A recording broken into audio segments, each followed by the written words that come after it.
Notre rôle maintenant, c'est détecter notre lumière et en profiter au maximum. Et quand on a un plaisir ou un désir, la porte s'ouvre encore plus grande. Vous comprenez c'est quoi la lumière?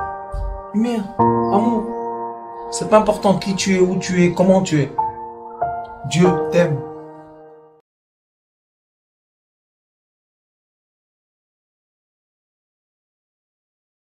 La fête de Shavuot est la fête de la Torah.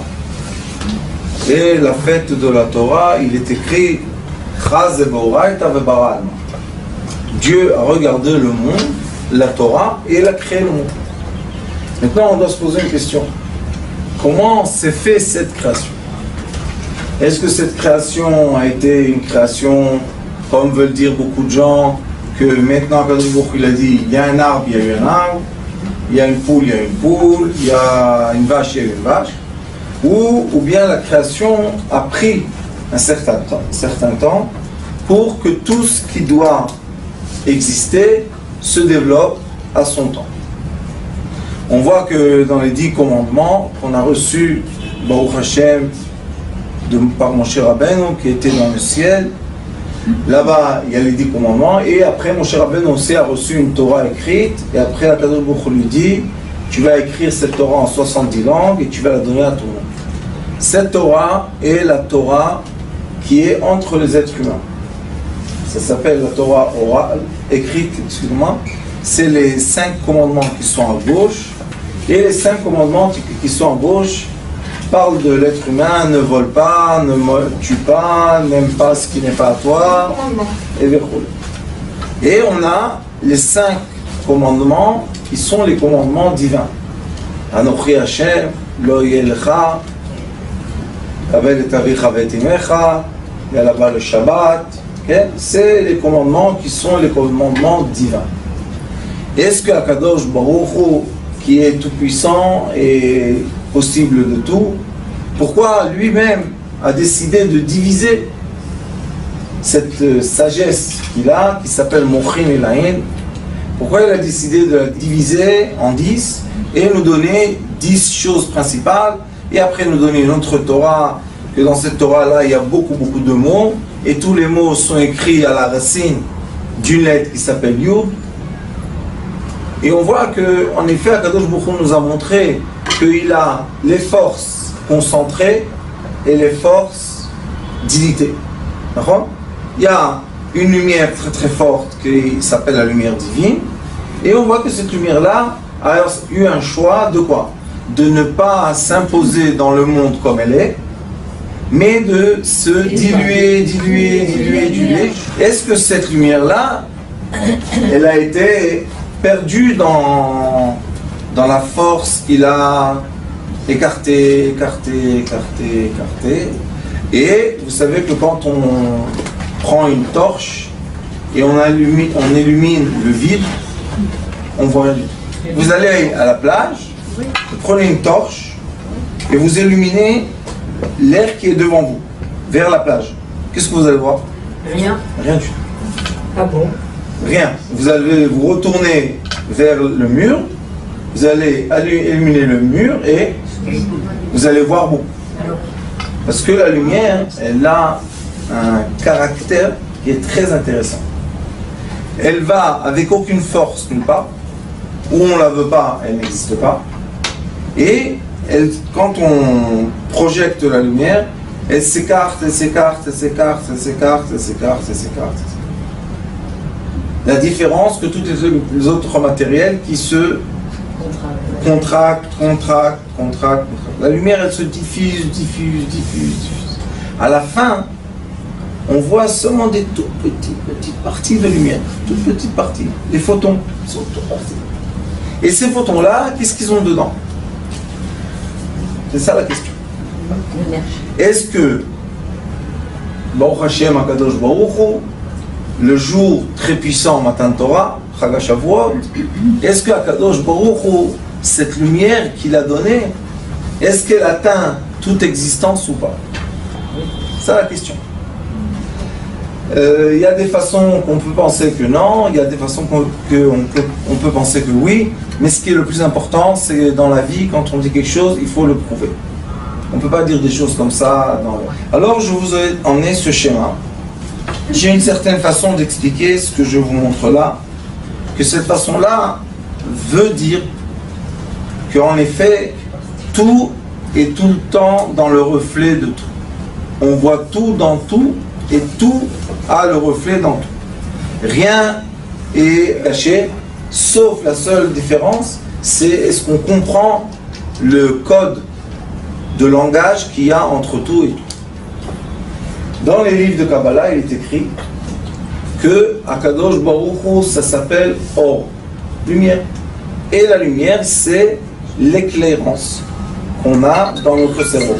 On se pose la question où elle est, où elle se situe dans notre cerveau. Et la deuxième question est, est-ce que l'être humain et le cerveau peut influencer tout ce qui existe ou pas?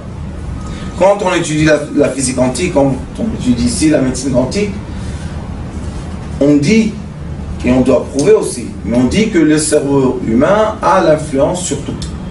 De l'atome à la cellule, à la molécule, au poisson, à tout. Mais pour comprendre que l'être humain, son cerveau a l'influence, l'impact sur tout, ça veut dire que le cerveau de l'être humain a aussi été imprimé par un cerveau qui est au-delà de lui. Est-ce que le cerveau qui est au-delà de nous se comporte de la même façon que notre cerveau? Et c'est pour ça que toute l'existence terrestre se comporte comme un cerveau. Et c'est la conclusion que quand on dit qu'à Matan Torah, Akadosh Baruch Hu a donné la sagesse en 10 commandements, 5 commandements qui sont spirituels et 5 commandements qui sont matériels, ça veut dire que tout maintenant doit se comporter comme ça. Le cerveau humain est divisé par deux, l'hémisphère droite et l'hémisphère gauche. L'hémisphère droite, c'est l'hémisphère qui est quoi? Qui est tout ce qui est sensible, créativité, imagination, unition. Le cerveau humain a le côté droit et le côté gauche, c'est quoi? C'est tout ce qui est logique, langage, raisonnement, et etc. Ce qu'on représente ici, c'est ce qui est dans la psychologie aussi moderne, même d'après la Torah, c'est que les femmes sont du côté gauche. Pourquoi? Parce qu'elles ont créé leur corps en récipient. Et les hommes, c'est du côté droit parce que leur corps est créé en extérieur et l'intérieur. Quand ils sont ensemble, l'extérieur est tenu par l'intérieur. C'est comme ça la vie, qu'est-ce qu'on peut faire. Alors c'est pour ça que ça marche un peu comme ça. Donc, dans le jour de Matan Torah, Akadosh Baruch Hu, qu'est-ce qu'il a vraiment donné? Il nous a donné comme une clé qu'on va dire qui est universelle. Tout est représenté dans le cerveau humain et le cerveau humain représente tout. Donc on voit que même quand on a reçu la Torah, Moshe Rabbeinu a reçu 2 pierres de Torah, pas une. Ça veut dire qu'il y a une pierre qui disait tout ce qui est spirituel, masculin, et une pierre qui disait tout ce qui est matériel, féminin. C'est le côté droit et le côté gauche. Lo, c'est où? Gauche. Gauche de la Torah. Lo ta'aseh, lo tirtzach, lo tignov, lo tachmod. Lo. C'est quoi lo en hébreu? Non. C'est quoi non? Barrière. Jusqu'à là. C'est quoi? Une femme. Le récipient nous donne les limites. C'est pour ça que les hommes sont heureux d'avoir une femme. Parce que la femme les limite. Et l'autre, le premier côté de la Torah est Anochi Hashem, je suis. Lo yelecha elokim acherim al panai. Toujours il y a une certaine présence, que cette présence-là, c'est la présence masculine qui représente aussi l'homme qui a toujours les rêves, qui sont toujours très grands, qui veut faire des affaires, etc. Et à la fin, les résultats ne sont pas tellement grands comme les paroles de l'être. Alors ici, on voit dans ce schéma que le cerveau humain, on a l'habitude tout le temps qu'on le montre comme ça. On lui dit le cerveau humain est comme ça. D'accord? Toujours on nous montre le cerveau humain comment? Droit, vertical. Mais maintenant, si on tourne le cerveau humain horizontal, maintenant on commence à comprendre beaucoup de choses.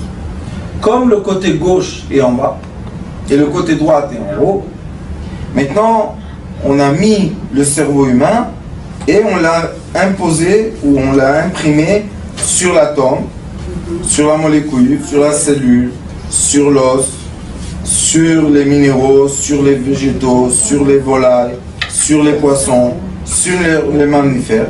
Et on voit qu'il y a l'impression d'un cerveau sur toute l'existence terrestre. Pourquoi ça m'a choqué un peu? Parce que quand vous regardez l'horizon, et on voit que tout ce qu'il y a en bas et en haut, l'eau représente tout. Et on a un trait d'horizon. Dans le cerveau aussi, on a un trait qui sépare le haut et le bas. Et comme dans ce monde-là, quand on regarde l'horizon, tout ce qui est en bas, c'est du liquide et de la terre. Tout ce qui est en haut, c'est des couleurs et du ciel. D'accord? Ça, c'est ici. Après, on a ce médaillon que je vous ai dit beaucoup de fois, qu'il a des puissances très fortes. Ça, le médaillon de... Et ce médaillon-là, si on le met exactement au milieu, on peut le couper en deux. Et on voit que tout ce qu'il y a en bas est en haut. On monte en haut.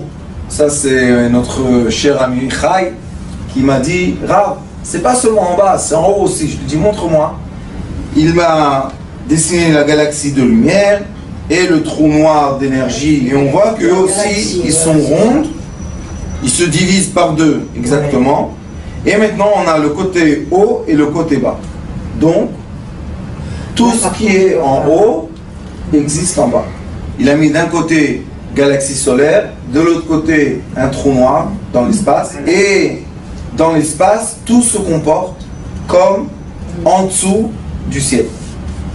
Donc, il y a un cerveau qui a créé toute la création de l'atome jusqu'aux plus grandes galaxies mondiales. Ça veut dire, maintenant, une chose, il y a beaucoup de conclusions à faire dessus, mais juste des petites conclusions pour nous. Si Moshe Rabbeinu a reçu une Torah des cieux, ça veut dire que cette Torah-là va avoir un impact sur le monde terrestre. De l'atome jusqu'aux plus grandes galaxies qui existent. Et quand on rentre dans cette sagesse profondément, on voit une chose magnifique. Que nous, l'être humain, nous sommes l'intermédiaire entre toutes les consciences. On sait que les étoiles ont une âme. Il est écrit que les étoiles, ce sont des âmes. Donc ils ont une conscience vis-à-vis de Dieu. Mais ils ne parlent pas. Ils ne s'expriment pas. Pas avec notre langage. Ils s'expriment, mais pas avec notre langage. Et nous, l'être humain, nous sommes le seul être sur la terre qui a reçu le droit de la parole. Et dans le droit de la parole qu'on a reçu, on peut connecter tout ce qui existe à tout ce qui existe. Et en effet, la volonté divine est, comme on dit, Kriyat Shema, Shema Israël, Hashem, Elokeinu, Hashem. Akadosh Baruch Hu veut qu'on arrive à faire des efforts du cerveau tellement qu'on arrive à comprendre et expliquer logiquement et prouver qu'en effet la conscience est une conscience. Maintenant cette conscience voyage, elle voyage dans toutes les existences possibles. Elle peut être un atome, elle peut être le proton, elle peut être l'électron, elle peut être le photon, elle peut être un être humain, elle peut être un animal, elle peut être un minéral, elle peut être végétaux, elle peut être une étoile, elle peut être une galaxie.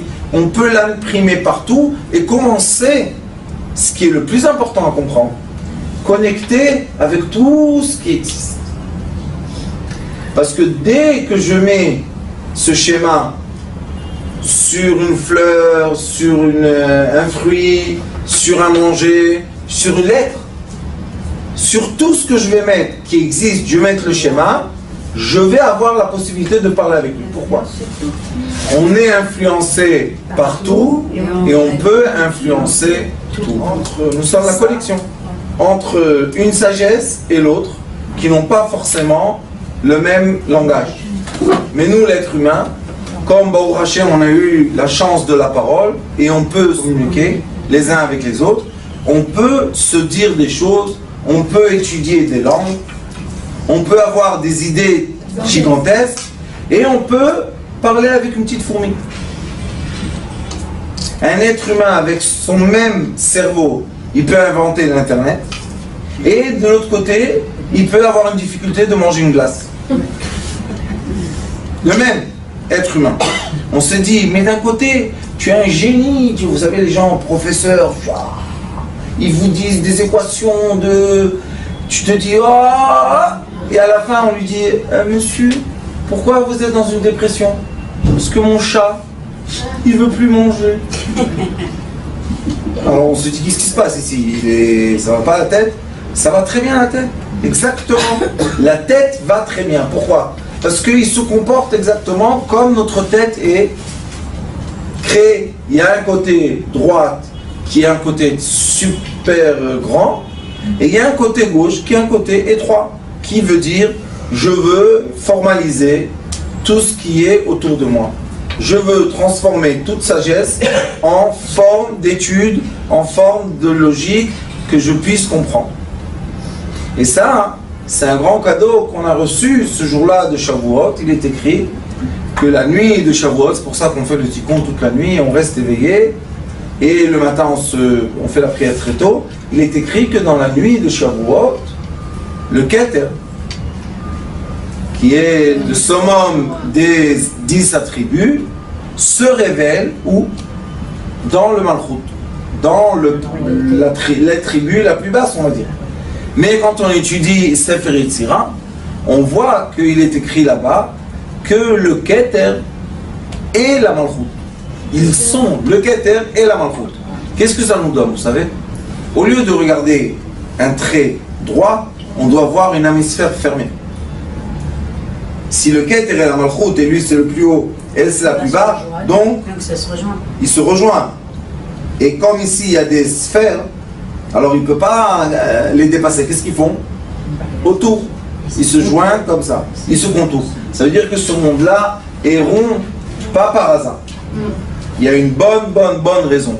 Et qu'est-ce que est le Keter? Le Keter est, ce que je vous ai dit, la lumière qui s'est diffusée par le Chokhmah, diffusée. Et à un moment, si cette lumière n'aurait pas été captée dans un récipient qui s'appelle Bina, on aurait perdu la signification de cette lumière. Et comme cette lumière veut imprimer ce monde, donc elle ne peut pas partir, et à la fin, on ne la capte pas, puisqu'elle devient des... Mais qu'est-ce qu'il a fait à Kadosh Baruch Hu? Devant la Chokhmah, il a mis la Bina. C'est quoi la Bina? La mer céleste. Et la mer céleste, c'est un puits avec des limites. Alors il a dit à la sagesse céleste, quand tu veux t'exprimer, exprime-toi pas dans le vide. Tu dois t'exprimer dans la Bina. C'est pour ça que chaque homme dans le monde, quand il veut exprimer ses pensées qui sont très larges, il doit les exprimer dans des limites, sinon les gens n'arrivent pas à capter et n'arrivent pas à acheter cette marchandise. C'est une marchandise qu'on ne peut pas critiquer. Alors à quoi ça sert cette sagesse? Mais si on arrive à transformer une sagesse à quoi? Une réalité, alors cette sagesse est très valable. On peut la vendre, on peut l'acheter, on peut l'utiliser. Regardez, on a tous les petits portables à iPhone. Et dans l'iPhone, il y a plein de sagesse. Ça n'arrête pas tous les jours. Et les gens disent, c'est dangereux, c'est pas bien. C'est pas bien parce que toi, tu n'utilises pas bien. Mais c'est très bien aussi. Si on l'utilise comme il faut, c'est très bien. Au lieu de se perdre avec un taxi ou dans un bus, on ne sait même pas comment demander au chauffeur où arrêter, on rentre dans l'application et on voit où il s'arrête, ça nous parle en français, on s'arrête à la gare qu'il faut et ça va, on n'a pas perdu une journée à se perdre. Et dans plein de domaines, on voit que ça nous aide beaucoup.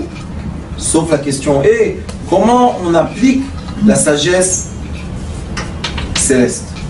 C'est pour ça que Akadosh Baruch Hu a dit à Moshe Rabbeinu, dans les premiers Luchot Abrit, dans les premières pierres, c'était des pierres célestes et l'écriture céleste. Et Akadosh Baruch Hu a vu qu'on ne peut pas supporter ça. Quand il a fait trop de Kedusha, il y a eu le Vaudor. Donc le monde n'a pas supporté quand le monde céleste s'imprime dans le monde terrestre. Il va recevoir une lumière négative qui va le mettre en équilibre. Ouais. La lumière négative est quoi? Et le mal. Mais le mal n'existe pas. C'est juste des forces qui n'arrêtent pas de nous mettre dans l'équilibre. D'accord? C'est tout le temps. Après, qu'est-ce qu'il a dit à Moshe Rabbeinu? Dans les deuxièmes tables, il lui a dit, emmène-moi de la pierre de la terre et je vais écrire dessus dans le ciel. Ah, maintenant, c'est ça, il n'y a pas de problème. Moshe Rabbeinu, tu m'emmènes ce qui est terrestre, j'imprime le code céleste et tu fais descendre en bas. Et là, tout le monde est content. Pourquoi? Parce que nous, les êtres humains faits de la terre, on n'arrive pas à comprendre dans notre cerveau ce qui est seulement lumière, puisqu'on est moitié terrestre et moitié céleste. C'est pour ça que vous avez eu raison quand vous avez regardé tout à l'heure. Vous avez dit, alors tout a un bas et un haut. Bien sûr que tout a un bas et un haut. Et tout aussi a quoi? A des polarités. Tout ce qui a polarité, ça veut dire on a toujours le nord et le sud. On a le plus et on a le moins. On a le haut, on a le bas. On a le positif, on a le négatif. Est-ce que positif et négatif veulent dire quelque chose de mal? Non. Le positif et négatif, c'est juste un nom qu'on a donné à deux polarités. On pourrait l'appeler orange et abricot. Chacun fait ce qu'il veut. Mais ça ne veut pas dire que c'est pas bien. Il y a eu un langage céleste qui s'est imposé sur ce monde et on arrive à utiliser ce langage pas mal pour arriver à se contacter, à être ensemble, avoir des enfants, créer des familles. Baruch Hashem. Il y a une Mishnah qui est Masechet Chagiga. La Masechet Chagiga, c'est une Mishnah qui parle un peu de choses célestes. Il n'y a pas beaucoup de Mishnayot qui parlent un peu dans les cieux. Et là-bas, la Mishnah dit qu'il y a la sagesse de Bereshit, qui est une sagesse qui est égale, Beshnaim, Bereshit, Lomdim Beshnaim.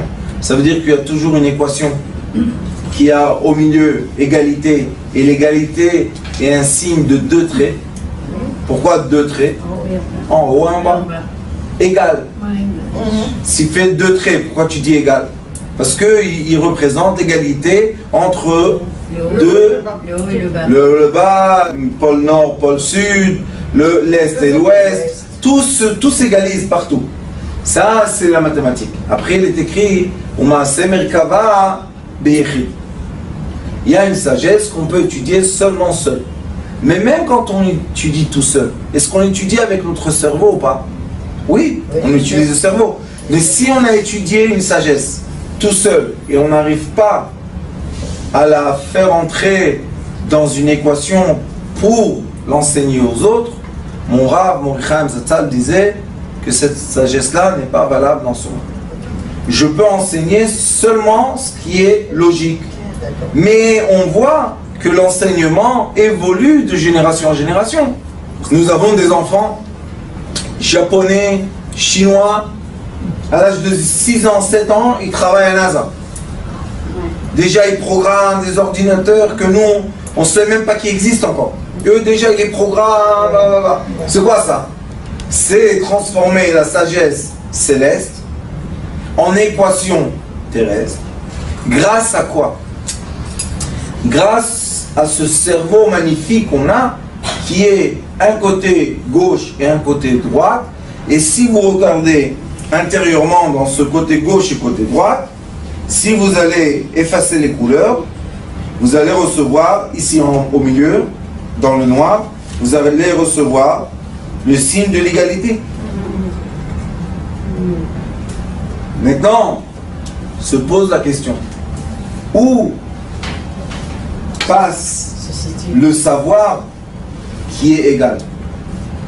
Le signe de l'égalité ressemble, si vous faites attention, à un pont. Il a deux côtés, le pont il a toujours deux côtés, et on roule au milieu. Est-ce qu'entre l'hémisphère gauche et l'hémisphère droite, est-ce qu'il y a une certaine existence? Ou c'est rien que du liquide? Le pont, c'est l'égal. L'égal peut être seulement quand on est dans un équilibre de deux forces contraires. À la fin, on peut les égaliser. Mais au début, elles sont contraires. Le cerveau gauche est contraire au cerveau droit. Alors comment, quand même, ils vivent dans notre tête? Ça devait un sortir de l'oreille gauche et un sortir de l'oreille droite. Mais ça reste. Alors pourquoi ça reste? Il y a un produit qui est entre les deux hémisphères, qui est comme un pont. Il se comporte comme un pont. Et là-bas, dans ce produit-là, il y a le silence. Il y a la paix, il y a l'égalité, il y a l'empathie, la tolérance, oui. La tolérance, c'est au milieu. Pourquoi? Parce que dans la tolérance, on accepte le droit et le gauche. Et je veux poser une question. Pourquoi on doit les accepter? Parce que tout le monde est la création de Dieu. Chaque personne est la création comme elle a été créée. Alors qu'est-ce que tu te mêles? Alors qu'est-ce qui reste à faire entre nous? S'accepter. Et comment on peut s'accepter? En s'aimant. L'aimant, qu'on dit en aimant en français, il y a deux significations. L'amour, rend en aimant, et l'aimant, attirer. C'est pas l'attirance seulement, c'est de tenir dans ses bras les deux différences. Tu es capable de tenir la polarité plus et la polarité moins dans tes mains.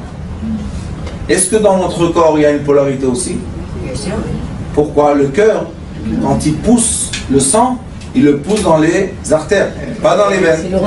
Donc il y a un tuyau qui sort vers la main, qui fait le tour et qui retourne en étant quoi? Dans les veines. Le sang passe d'un côté à l'autre et il se purifie dans les poumons, dans le foie, dans les reins. Il y a un cycle de vie qui a un sens. Et c'est pour ça que les gens qui étaient avec moi dans le désert, je leur montre là-bas sur leur corps, avec la pensée, avec la parole, avec l'action, qu'on a un sens dans notre corps, et ce sens-là veut dire la vie, et le sens contraire veut dire l'inverse de la vie. Donc, si on veut atteindre toute existence, on est obligé de faire entrer dans notre tête, dans notre cerveau, la sagesse de la Torah, qui est la sagesse de quoi? De l'égalité entre les polarités. Comme sur la Terre, on a l'équateur.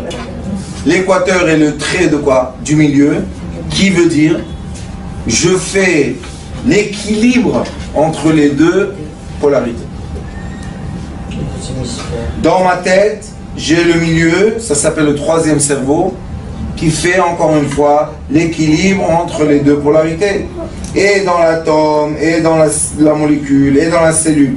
Partout on voit qu'il y a un point commun, et ce point commun a une hémisphère haute qui est l'hémisphère qui veut grandir, une hémisphère bas qui veut rapetissir, et quand on prend un fruit, ou bien même un verre, et on veut que ce verre soit stable sur la table, regardez comment il est fait. En haut c'est large, et en bas c'est étroit. Si on prend le milieu, on va prendre tout ce qui est en dehors de l'égalité. Vous allez voir que le verre, tout ce qui sort dehors, s'égalise avec tout ce qui est rentré dedans. J'ai juste un verre dans la main. Je cherche le juste milieu qui est à peu près là. Maintenant, je coupe tout ce qui est extérieur. Vous voyez, qui se forme ici comme un triangle. Ce triangle-là, si je le découpe et je le descends en bas, il va être exactement le triangle qui me manque de là à là. Pourquoi c'est comme ça? Parce que tout est en équilibre. Si on coupe le juste milieu, et on a maintenant ici un espace, on coupe l'espace et on veut rester juste sur un verre tout droit. Qu'est-ce qui va se passer? Ce qui est de plus en haut sera égalisé en bas. Ce qui est de moins. C'est tout. La vie est simple et bête. Donc on comprend les règles. Alors maintenant, quand on va trop manger des spaghettis, et on a trop mangé ici, ce cerveau est trop encombré, qu'est-ce qui va se passer là? On va aller dormir. Ce cerveau a fait la digestion, il a évacué ce qu'il ne fallait pas évacuer, hop, on se réveille. On se réveille. Qu'est-ce qui s'est passé? Pourquoi tu te réveilles? Parce que ce qui était de trop est venu s'égaliser avec ce qui était de moins. La vie est simple ou pas? Elle est simple.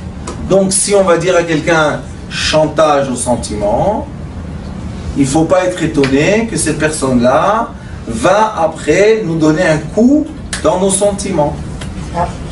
Pourquoi? Parce qu'on a pris dans le chantage au sentiment les sentiments qu'il ne fallait pas prendre naturellement. Et maintenant, ce qu'on a pris de plus, on va recevoir de moins. Et les mamans pleurent. Pourquoi? Les enfants sont fâchés avec nous. Soyez ashkénazes un peu, vous allez voir qu'il n'y a pas de mérivote avec les enfants. Non. Pourquoi? Parce qu'on est juste comme ça. Et on ne veut pas rentrer dans le plus et dans le moins. Ça ne nous sert à rien. Aujourd'hui, une dame m'a dit, j'étais gentil avec ma belle-fille, tous les Shabbat, je lui ai fait du bien, je lui ai fait à manger. Et dimanche, traha, et maintenant, la belle-fille, elle dit, je ne pars pas avec la belle-mère. Non, elle a raison ou pas? Si tu m'as fait comme ça tout le Shabbat, et tu m'as donné à manger et tout, c'est de ton libre choix, je t'ai rien demandé. Alors pourquoi le dimanche tu t'énerves que j'ai accepté ton bien? Peut-être parce qu'il n'a pas dit merci ou... Mais c'est exactement le problème. Si tu as donné, c'est pour comprendre. Si on a pris, pourquoi tu t'énerves que tu as donné? Non, parce qu'on attend en retour une... On attend au retour, c'est pas bien aligné, c'est bien déformé, mais pas aligné. Quand c'est aligné, on n'attend rien en retour. Alors qu'est-ce qu'on dit? Elle est mal éduquée, la petite. Elle a 50 ans. La petite, elle est mal éduquée. Elle vient pas de bonne famille, la petite. Elle a 50 ans. Pourquoi elle vient pas de bonne famille? Qu'est-ce qu'il y a? Tu maudis la famille de ton fils et de tes enfants? Petits-enfants? Ah non, non, mes petits-enfants, ce sont mes petits-enfants. J'ai dit oui, mais c'est les enfants de la femme aussi, hein? Ben, ça se voit pas, hein? Oh là, ça se voit pas, là. Qu'est-ce qu'il y a? Il faut égaliser nos sentiments pour bien vivre sur la terre. Nous sommes le cachet de tout ce qu'il y a autour de nous. Tout ce qu'il y a avant nous. Tout ce qui est avant nous nous a imprégnés. Mais après nous, nous sommes la continuation de tout ça. Ça veut dire que toute l'existence qu'on voit, qu'on perçoit, est une existence qui était où? Dans notre cerveau, gravée bien avant nous. Donc, tout ce qu'on voit autour de nous, nous représente. Quand nous, on change intérieurement, tout ce qui est autour de nous change extérieurement. Si, par exemple, une personne déclenche une agressivité sans le vouloir, sans avoir rien fait, ça veut dire qu'elle est en faute elle-même. Ça veut dire, Baal Shem Tov HaKadosh, Parashat Bereshit dit, c'est pas possible de voir quelque chose qui n'existe pas en moi. Et quand on parle avec les gens des discussions très profondes, on voit que les gens acceptent que tout ce qui est dans leur univers imaginaire se déclenche ou apparaît dans l'univers pas imaginaire du tout. Et après, on crie sur ça. Et par ça, pourquoi tu cries sur ça? C'est déformé. Oui, ton univers est déformé. Oui, mais c'est comme ça qu'il le perçoit, lui. Alors, pourquoi il crie? Parce qu'il ne veut pas accepter que son univers est sa réalité. Tout vient de nous. Et chacun de nous perçoit sa réalité d'une autre façon. Maintenant, ça c'est très intéressant. Pourquoi? Parce que si je prends cette bouteille et je la vois seulement de mon côté, dans mon côté, il est écrit en anglais. Alors on dit, eh ben dis donc, hein, ils ne peuvent pas en Israël produire du jus, ils sont obligés de faire importation, et c'est pour ça que l'économie est en... Et Rabbanit Lina, elle dit, Rav, qu'est-ce qu'il y a? C'est marqué en hébreu. C'est marqué en hébreu. Je dis, où marqué en hébreu? La bouteille. Je regarde encore une fois, je vois de l'anglais. Je dis, Rabbanit Lina, à ton âge, lunettes. Mais dis non, non, vraiment, j'ai pas besoin de lunettes. Je te dis, c'est marqué en hébreu.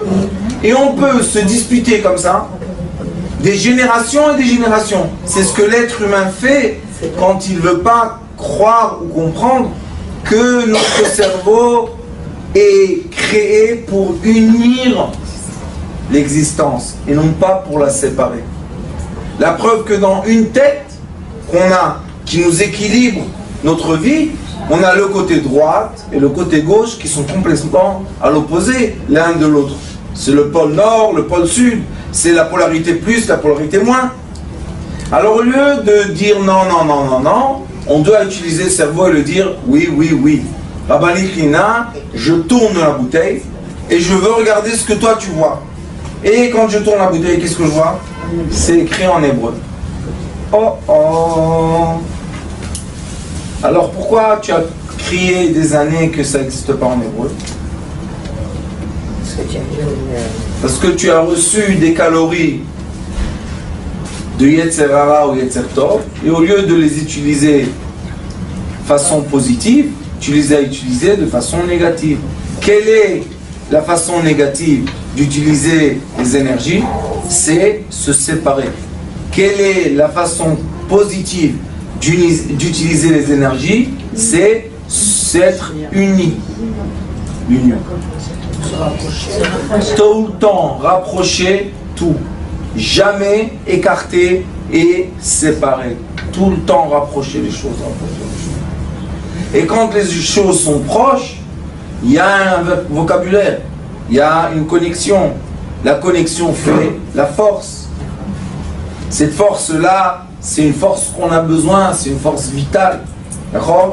Si on a besoin de cette force vitale, donc notre cerveau est le cachet de toute l'existence qu'on va percevoir réellement. Et aussi est le cachet de toutes les existences spirituelles qui nous ont été avant nous. Ils nous ont précédés.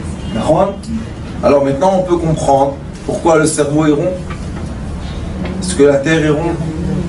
Et quand les hémisphères sont ronds, tout point touche tout. Vous savez, le rond, c'est le seul, c'est la seule forme géométrique que tout point touche tous les points. Et toutes les autres, il y a des angles.